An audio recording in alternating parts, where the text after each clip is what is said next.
Caros cairenês, sejam todos bem-vindos a mais um vídeo aqui do canal Vamos Ver.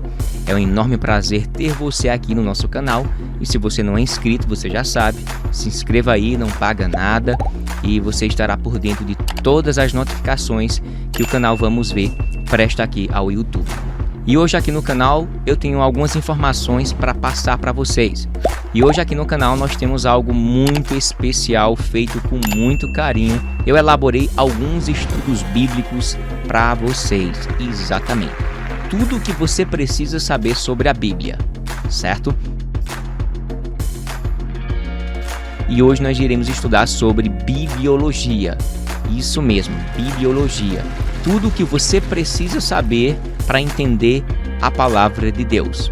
Então, fica comigo até o final desse estudo bíblico, convida aí os parentes, manda esse link aí para as pessoas que amam a palavra de Deus, para que elas possam ser também alimentadas. Não fique só com conhecimento para você mesmo e curta aí os vídeos se você gostar, compartilhe com aquela pessoa que você sabe que ama estudar a palavra do Senhor. Pega a Bíblia, pega um caderno e começa a anotar as informações que iremos passar aqui nesse curso bíblico bem sintético, mas foi feito com coração. Então, nessa viagem, vamos ver.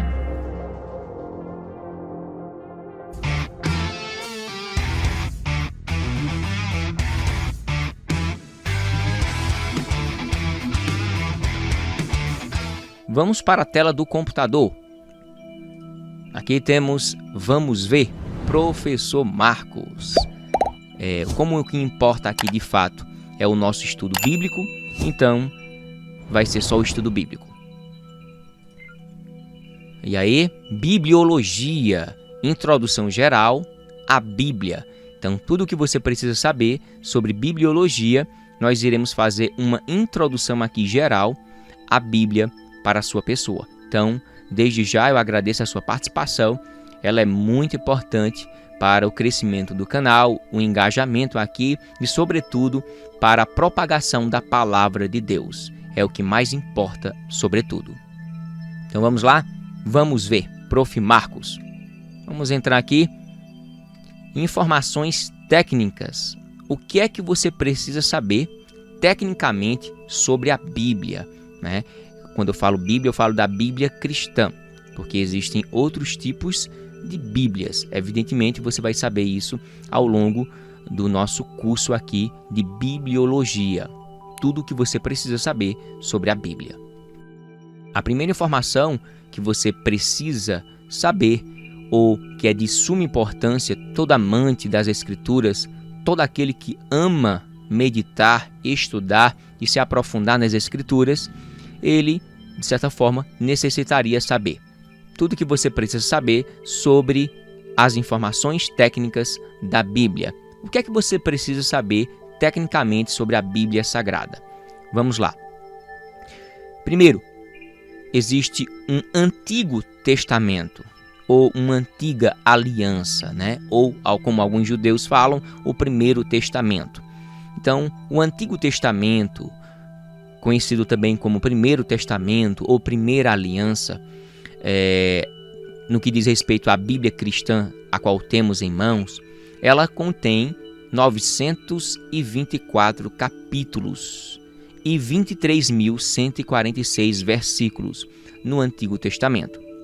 Quando se trata do Novo Testamento, ou da Nova Aliança, ou do Segundo Testamento, nós temos 260 capítulos e, dentro desses capítulos, nós temos 7.957 versículos bíblicos. Isso mesmo. Ao total, nós temos 1.189 capítulos e 31.103 versículos. Olha aí, a primeira informação técnica que podemos passar para vocês são capítulos, versículos, seja do Antigo ou do Novo, e sua totalidade, ok? Segunda informação técnica que você precisa saber. O Antigo Testamento, como conhecemos hoje de Primeiro Testamento, ele tem 39 livros. Ficou duplicado ali, mas tudo bem. E conta a história de aproximadamente 4.000 anos de história. Isso mesmo, o Antigo Testamento ele vai detalhar 4.000 anos de história. Já no Novo Testamento, ou no Segundo Testamento, na Segunda Aliança, nós podemos ver 27 livros neotestamentários, que conta a história de 100 anos, ok? Desde o momento que Jesus nasce, até sua morte e ressurreição, e até mesmo o Apocalipse. Então nós temos aí um detalhamento histórico de 100 anos. Ao total, na Bíblia Cristã Evangélica, nós temos 66 livros. Então, o Antigo e o Novo Testamento, como temos hoje, demorou cerca de 1.500 a 1.600 anos para termos tanto o Antigo como o Novo Testamento. E foi escrito por cerca de 40 autores distintos. Vale lembrar aqui também que a Bíblia hebraica ela tem 22 a 24 livros. A Bíblia Católica tem 73 livros, porque lá no Antigo Testamento ela introduziu 7 livros apócrifos, beleza? Divisão dos livros da Bíblia cristã. Nós temos o Antigo Testamento, como conhecemos que é o Primeiro Testamento, ele é dividido em 39 livros. Isso mesmo, ele é dividido sistematicamente em lei, históricos, poéticos, proféticos. Isso mesmo. A lei contém 5 livros. Os históricos são 12 livros e os poéticos 5 livros. E os proféticos 17 livros, onde temos 5 livros dos profetas maiores e 12 livros dos profetas menores.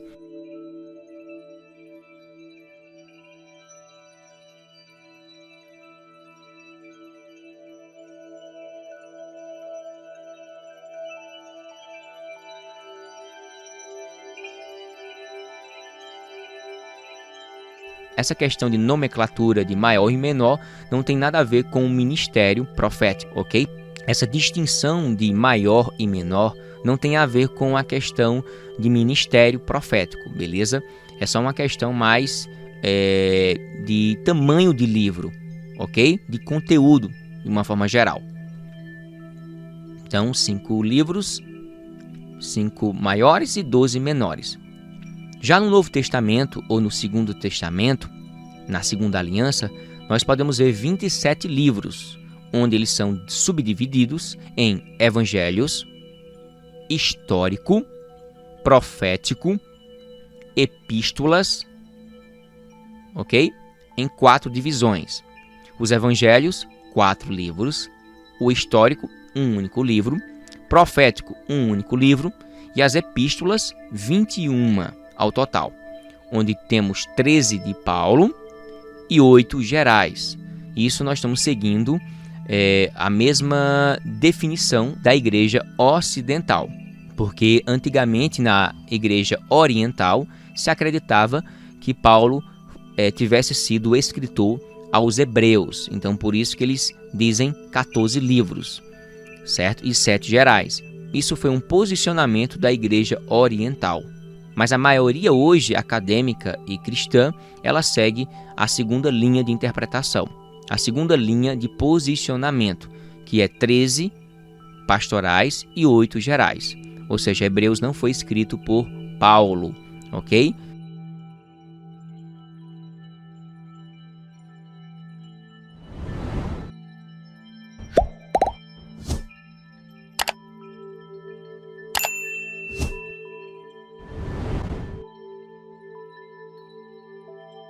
Então, ao total, nós temos 66 livros da Bíblia Cristã Evangélica. Seguindo adiante, nós temos algumas informações preciosas para que você possa entender a integralidade das Escrituras Sagradas. Bem, a história da Bíblia ela pode ser dividida em 4 momentos. Isto mesmo, 4 momentos. Primeiro momento, a criação. Segundo momento, queda. Terceiro momento, redenção. E quarto e último momento, consumação. Amém?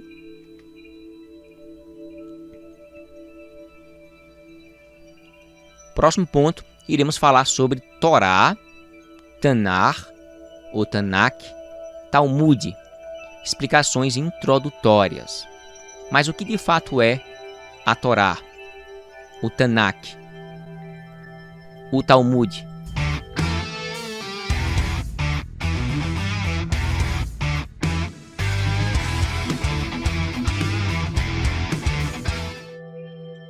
Torá, vindo do hebraico, Torá, para os sefarditas, significa instrução e é o conjunto que nós cristãos conhecemos como Pentateuco, ou seja, os 5 primeiros livros que compõem o Antigo Testamento.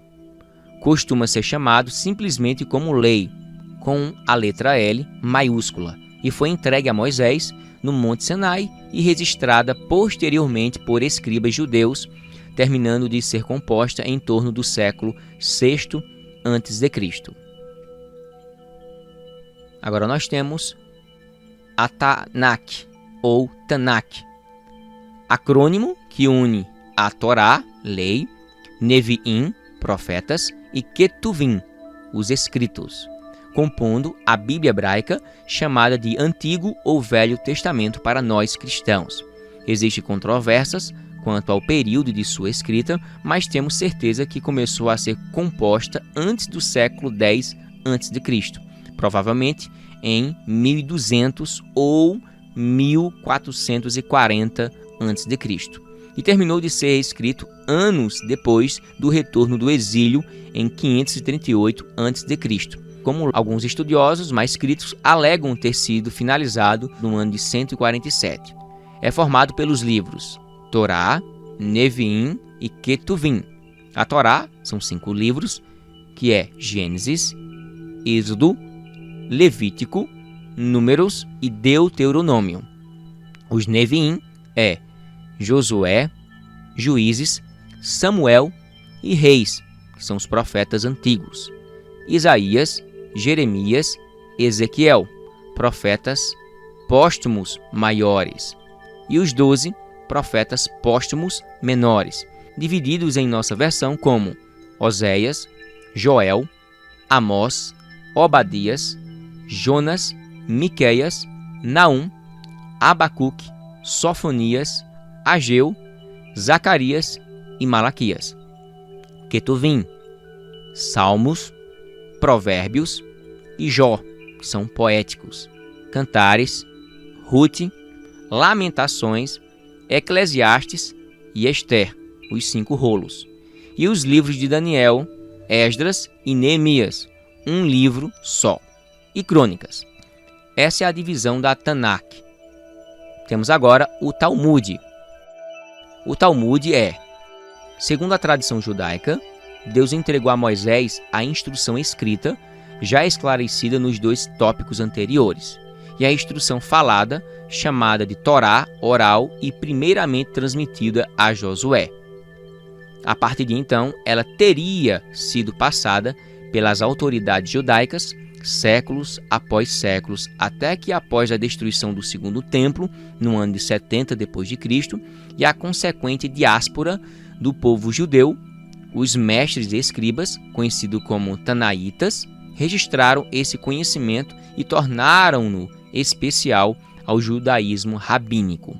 No século II, foi composta a Mishnah, a primeira parte da tradição, que foi instruções éticas e costumes judaicos necessários para a religião sucessora do farisaísmo da época de Jesus Cristo. Os textos foram estudados pelos sábios judeus durante os anos de 200 a 500 anos depois de Cristo, denominados Amonaitas, compondo comentários que foram chamados Guemará. O conjunto de ambos, Mishnah e Guemará, é o que hoje chamamos como Talmud. Então, isso foi o detalhamento, explicativo, introdutório do Tanakh, da Torá e do Talmud. Próximo tópico: divisão sistemática dos livros da Bíblia. Qual é a divisão sistemática dos livros da Bíblia do Antigo Testamento?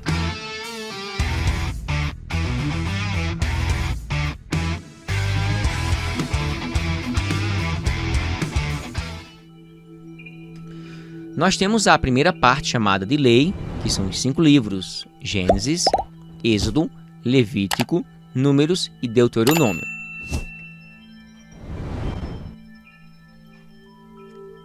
A segunda parte é chamada de histórico ou história.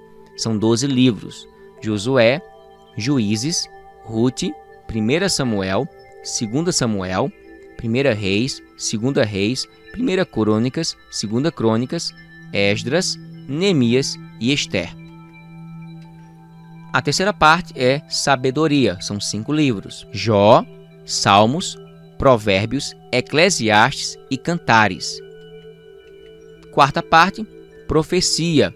São 17 livros, como já foi falado anteriormente, 5 livros dos profetas maiores e 12 livros dos profetas menores. Nós temos primeiro Isaías, Jeremias, Lamentações, Ezequiel, Daniel, que são os 5 livros dos profetas maiores. Agora nós temos 12 livros dos profetas menores, que são Oséias, Joel, Obadias, Jonas, Miqueias, Naum, Abacuque, Sofonias, Ageu, Zacarias e Malaquias.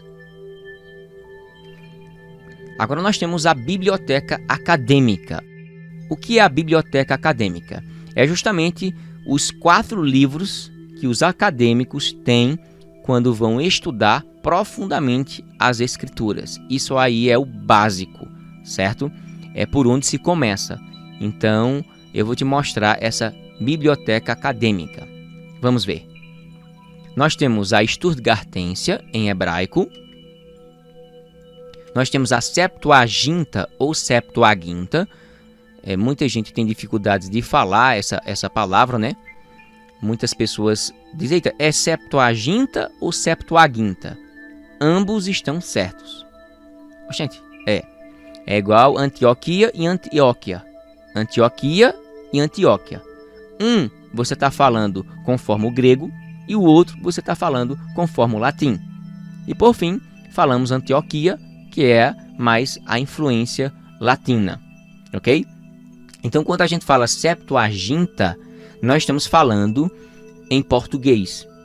Ok? Porque não existe na língua latina o G, tipo... eles falam G, é gutural. Então aqui eu não posso falar Septuaginta em latim.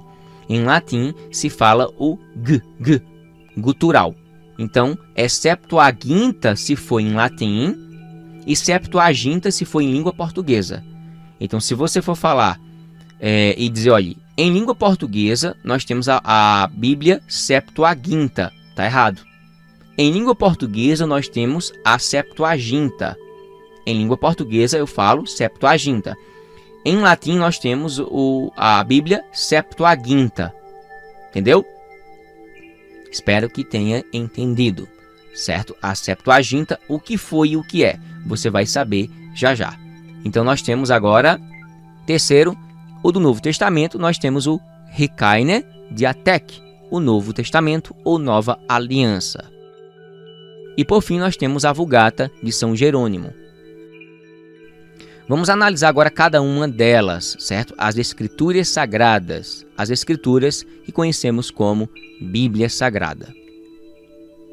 Bem, a primeira Bíblia, a Sturgartensia, que eu falei para vocês em hebraico, que é praticamente o Antigo Testamento todinho em hebraico, que é o primeiro livro, nós iremos detalhá-lo agora.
Bem, a primeira Bíblia, a Sturgartensia, que eu falei para vocês em hebraico, que é praticamente o Antigo Testamento todinho em hebraico, que é o primeiro livro, nós iremos detalhá-lo agora.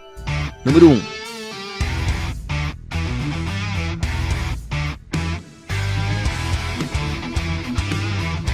Do livro, nós iremos detalhá-lo agora. Número 1.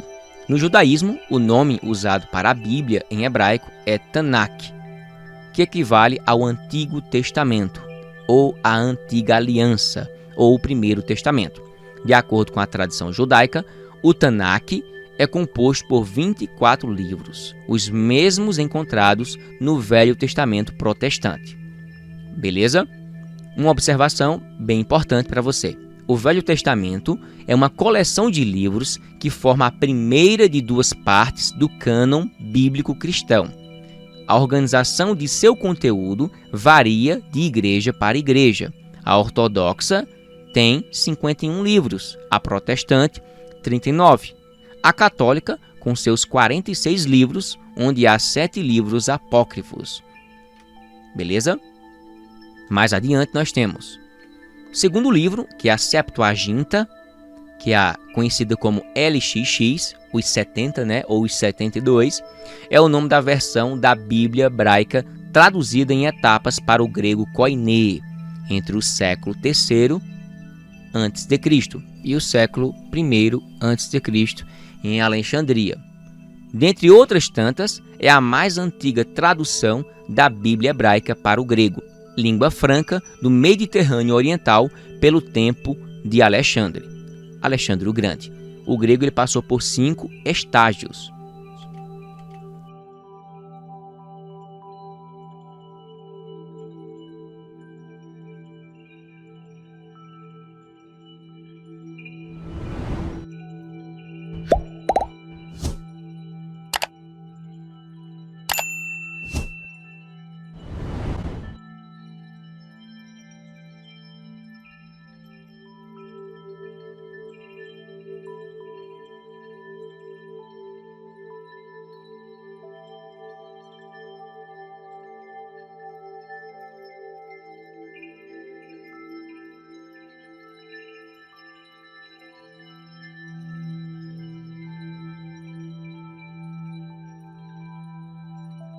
Algo que é importante você saber é que foi muito influente para o cristianismo primitivo, a Septuaginta, sendo usada pelo próprio Jesus e os apóstolos, citada mais do que a própria Bíblia hebraica ao longo do Novo Testamento.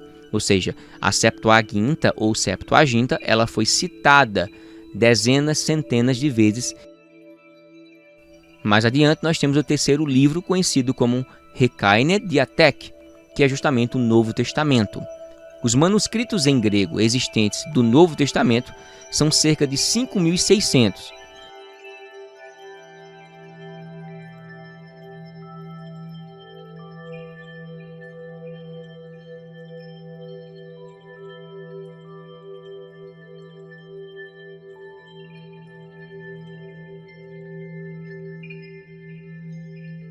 Isso mostra como o texto grego foi bastante difundido na Ásia Menor, a atual Turquia, na antiga Macedônia, onde estavam Tessalônica e Filipos, Grécia, onde estava Corinto, e por fim, grande parte do continente europeu, que temos como Roma e Espanha. São pelo menos 2 os principais grupos de manuscritos. Os primeiros, os manuscritos bizantinos. O segundo, os alexandrinos. O primeiro grupo foi muito usado e difundido pelas regiões aos arredores do mar Mediterrâneo, na Turquia, Itália, norte de Israel, atual Jordânia e outras. O segundo grupo é de origem de Alexandria, no caso, no Egito. Em destaque deste segundo grupo estão os códices vaticanos e sinaíticos, que são os principais usados na tradução do Novo Testamento das Bíblias modernas, como a NVI, NVT, NAA, ARA, TB, KJA, e entre outros. Os códices vaticanos não é que o Vaticano criou, mas é porque se encontra lá no Vaticano, na biblioteca do Vaticano, ok? Com o passar do tempo, o texto grego do Novo Testamento, encontrado nesses manuscritos, foi sendo compilado, unificado em um único volume só. Até que hoje em dia nós temos pelo menos 4 principais compilações dele. Vejamos. Nós temos o Textus Receptus, que é a primeira também chamada de texto recebido, criada em 1516 por Erasmo de Roterdã, que reuniu praticamente tudo que se conhece dos manuscritos. Temos o segundo, que é o texto majoritário. Esta compilação reúne somente os textos que aparecem na maioria dos manuscritos. Com isso, alguns trechos, até muitos conhecidos, ficaram de fora por não aparecerem em um número maior de manuscritos, como uma parte do diálogo do Senhor com Paulo, em Atos capítulo 9. Compare na NVI e na ACF, por exemplo.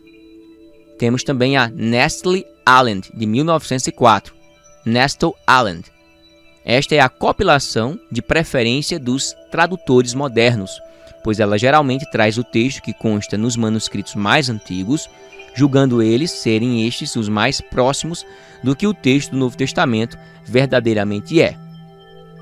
Temos também, por fim, atualmente, a família 35, que é uma compilação mais recente produzida pelo PhD Wilbur Norman Pickering. Segundo ele, essa é a melhor linha de transmissão dos manuscritos gregos, a mais coesa e completa. Ele acredita ser essa a exata redação original do Novo Testamento. Temos, por fim, a Vulgata, é a tradução latina dos textos bíblicos com base no grego, hebraico e aramaico, escrito por Jerônimo, 347 a 420 d.C., finalizada no ano de 405 e revisada continuamente depois disso. Foi a primeira das traduções a buscar no original hebraico e não usar como base a Septuaginta, até então a mais popular. E a Vulgata então tornou-se a tradução bíblica mais influente do cristianismo por mais de um milênio e foi a versão oficial da Igreja Católica Apostólica Romana no Concílio de Trento em 1545 a 1563 d.C., reforçando a importância dos deuterocanônicos após a negação dos protestantes em considerá-los como equivalentes aos outros livros originais e, consequentemente, não pertencentes às Escrituras. Perdeu seu posto apenas em 1979, quando a Igreja passou a estender suas missas e textos ao vernáculo popular, que era a língua do povo.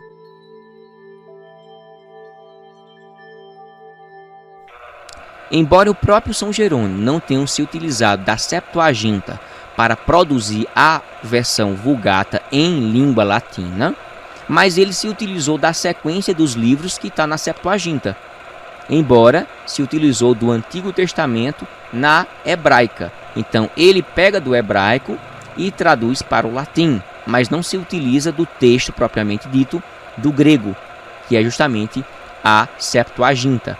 A Septuaginta, totalmente em grego, que foi a tradução, a primeira tradução do Antigo Testamento. Aí Jerônimo não se utiliza dela, mas ele pega emprestado apenas a sequência dos livros do Antigo Testamento, conforme está até hoje na Bíblia do Antigo Testamento para o grego, que é a Septuaginta. Beleza?